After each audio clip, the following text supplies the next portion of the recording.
back to the channel, you guys. For anybody that's new to the channel, my name is James. For anybody that's been subscribed to my channel, I got a good one for you guys today. Just like the title says in the video, today we have 5 personal workouts that I like to do and that I've done consistently to create a bigger chest. I'm gonna insert some pictures just so you guys can see what I'm talking about, but I used to have a bird chest, so no type of chest at all. So I literally started from like scratch. And for anybody that's out there as a natural bodybuilder, you know progressive overload is super important with any of these movements that I'm going to show you guys today. These are the movements that I like to personally do because these are the ones that I feel like have given me the most growth.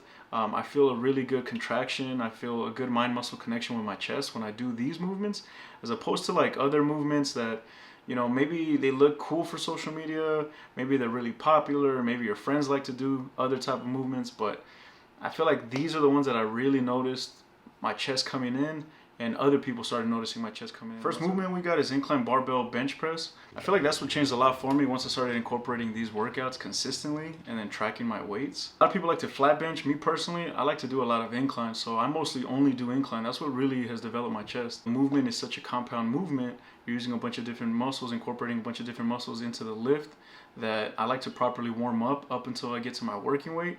But I don't really waste too much energy, so for my warm-ups, I'll be doing like 3, maybe 4 reps. You know, I'll start with like the bar, for instance, then I'll do a plate, and then I just continue up until I get to my working set. And I usually do about like 3 sets, maybe 4 sets of warm-ups, because I am gonna go heavy on this movement. My reps are gonna be a lot lower, so I'm gonna keep the reps somewhere between like 6 reps to 8 reps, as opposed to like other workouts that you'll do for like 8 to 12. We're gonna keep this on the lower rep range, but we're gonna go heavy, so you're gonna really wanna push yourself, really get somewhere between that 6th rep where you hit it comfortably to where maybe you're struggling with that 7th rep. That's kind of where you want to be at. If you could hit more than 8, then that means that you gotta put more weight on the bar. But if you can't even get to 6 reps, then that means you gotta lower the weight.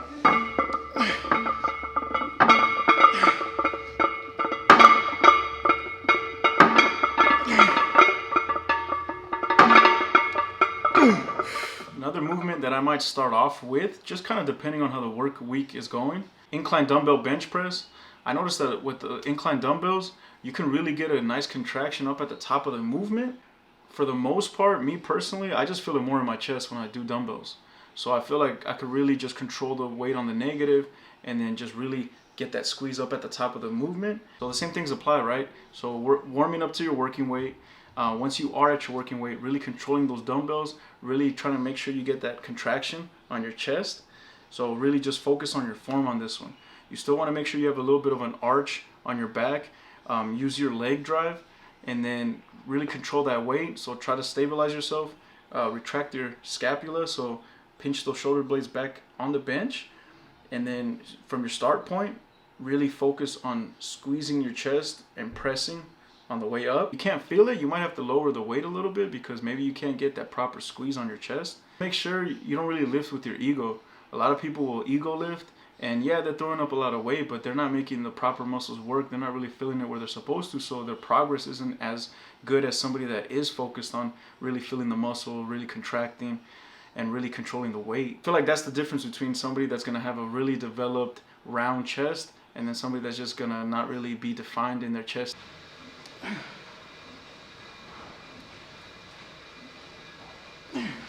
Another movement that I like to do for chest is low to high cable flies. A lot of people like to do the cable flies, you know, parallel to their shoulders. A lot of people like to do the high ones going down. But I feel like the ones that I've noticed for myself really work have been low to high. Just give these a try, and I keep these on higher rep ranges. So because it is more of an accessory work, I do this one for like anywhere between like 12 to 15 reps. Form is really important on these though. You want to make sure that your arms are straight out.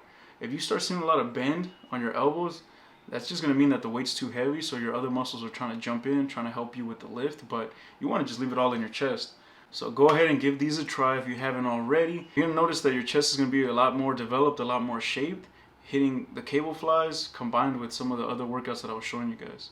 Next chest movement that I want to talk to you guys about is the chest press machine. This is one of those movements that I kind of switch up from time to time. You can do these decline, you could do this just straight, you could do this incline, but whatever chest press machine you guys have at your gym, don't neglect the chest press machine. The fact that it's more stable is just in general more safer for you, but also it gives you the ability to really load this up heavy. And you could get a lot closer to failure with these machines just because of the fact that it is stabilized for you, right? And then you could just kind of like just drop the weight if you can't really hit that last rep or so. But I like to do these because these really push you, and you can really push yourself, really try to squeeze out one last rep when maybe you wouldn't necessarily do that if you were doing dumbbells or if you were doing a barbell, just because you're scared, you know, obviously to drop the weight on yourself. Like the chest press machines really give you that ability to really push yourself and really try to squeeze out maybe one, maybe two last reps. Another chest movement that I like to do is the pec deck. Most gyms do have these, most commercial gyms. I feel like I've seen a lot of development using this machine in the middle portion of my chest, the outside portion of my chest, really shaping my chest. I like this one because of the squeeze that you can get. You can really control the negative on the way down. A lot of the times to really push it on this movement, I'll do like 3-second negatives. Obviously I'll hit my rep and then I'll go 3 seconds back, 1, 2, 3, and then again, right, contract again, and then 1, 2, 3 on the negative. Being a natural lifter, you do have to hit each body group twice a week for you to really see growth. But that's the reason why I'm making this video, because I know what it's like to have wished to have known these tips and these workouts when I first started, because a lot of the stuff that I've picked up have been a lot of trial and error.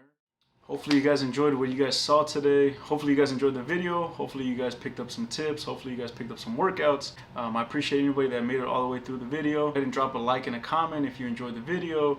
Let me know down below if you're gonna give these a try, if you gave these a try. Trust me, coming from somebody that had no type of chest, these really are effective. But just consistency, man, discipline. That's really what it is, a lot of discipline with anything, right? If there's anything that you guys wanna see in other videos, I could talk about supplements that I take, I could do what I eat in a day, you know, gym fits, what's in my gym bag, the equipment that I use, like straps, belts, all that stuff. I could go over that as well if you guys want to see that in other videos. Just any suggestions on any videos, let me know down below.